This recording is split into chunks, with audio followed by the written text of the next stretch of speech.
welcome to today's video, guys. We are now the 19th of January already, so time flies really fast. Feels like the holiday season is just over, but we are almost February. So I want to take a moment to wish you all good health in 2019. That's the single most important thing. Basically, if we're not in good health, we can't enjoy anything else. So I wish you the best. And of course also whatever goal it is, whatever it is that you're dreaming about, I wish you to achieve it and to basically get there in 2019, whatever it is that you're dreaming about. Put your mind to it, work hard, be consistent, and you will get there, trust me. And of course, as this is a fragrance related channel, I wish you all to smell excellent. And I wish you all to get fragrances cross your path that are great discoveries, new and interesting stuff. And so for me, for today's video, I want to talk about a fragrance that I got by Haramain. They were so generous to send me this one for free in return to review it on the channel. And this one is called L'Aventure Knight. So this is the box, a beautiful square blue box, feels a little bit velvety even, nice details, elegant. You have your information on the bottom, not that anyone is interested in that, but this is one size only, 100 ml or 3.4 ounce, and it's an eau de parfum. It's a release specifically orientated for men, and it was released in 2018, so it's a couple of months old. L'Aventure Knight is actually a flanker to the original L'Aventure of 2016, which was a fruity chypre that has a lot of reminiscence to Creed's Aventus.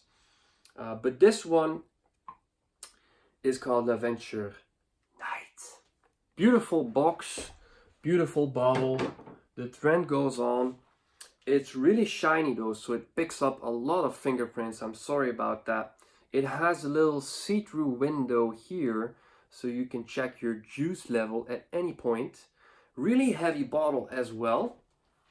And the cap itself is just click on. It's not magnetic, but it's sufficient. Sprayer itself, really nice, no complaints. What else? There's just one complaint. In my opinion, square bottles like this don't really sit well in your hand, and I have big hands, so it's not that big of an issue for me. I can reach the sprayer quite easily, but I can imagine people with small hands might have some difficulties spraying it. But fair is fair. I really like the design and it looks really nice. You can't really fault it. Fragrance notes for this puppy. In the top we have bergamot, tea and lemon verbena. 3 really fresh and vibrant notes. Really sparkling, zesty. Wow, really like it at this point. I've given it a couple of rings already, so I kind of have a good sense of what this fragrance is about.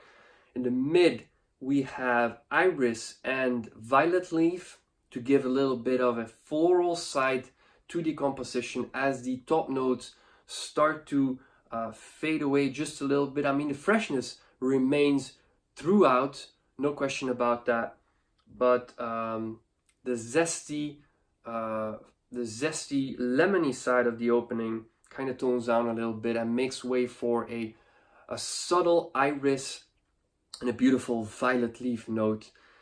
Iris, a note that a lot of you consider to be quite feminine, and I know it's used in a lot of fragrances for women, but in this composition it's really adding only a subtle powderiness that is not really that overpowering. It's nothing like, for instance, the Homme Intense, which is definitely a unisex fragrance, even leaning a little bit towards the feminine side, but this is definitely not feminine. But really nice. I mean, it's a delicate type of powderiness, and violet leaf obviously as well Really nice note if you blend it well, because if not, it can be quite overpowering. But in this composition, I'm really pleased with what they did. Dry down of this fragrance: sandalwood, musk, powdery nose again, and ambergris. So for me, I'm really having a hard time picking up the sandalwood, and the ambergris itself, I don't get it. I'm sorry. This is a note that I really like because it gives a lot of depth. It feels rich, luxurious, and sensual even. But ambergris is a really expensive note as well, and so I don't get it in this fragrance.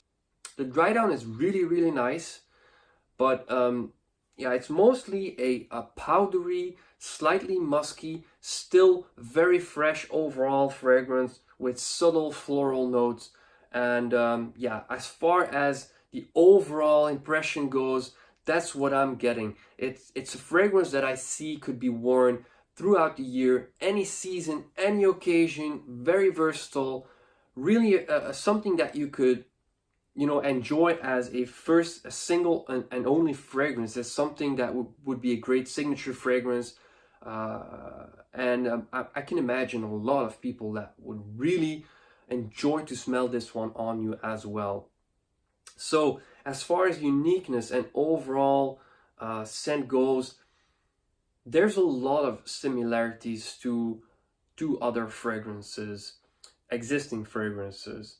As the original L'Aventure had very big reminiscence to Aventus by Creed, this one also makes me think about another Creed fragrance, namely Green Irish Tweed. And I know Green Irish Tweed is extremely popular, and so I only see this one to be getting the same type of success.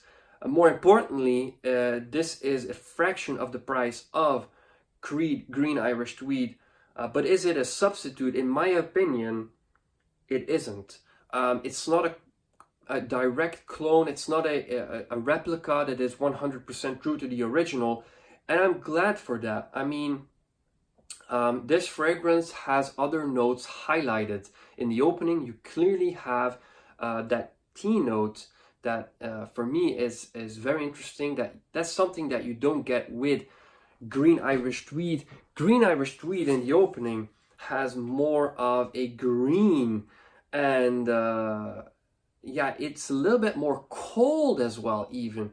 That iris is really in the foreground. With Green Irish Tweed, it remains really green. So it's not a substitute for me. It does have lots of similarities, and it brings you a similar experience. And a lot of people, if they smell this on you in the air, they will clearly think about this fragrance. So to some regard, I mean, if you really like this fragrance and you don't want to spend the money, this would definitely be a great alternative. The ambergris that I'm getting in a dry down of Green Irish Tweed is not something that I find in L'Aventure Knight though. So beware, if you really like ambergris, you might be a little bit disappointed.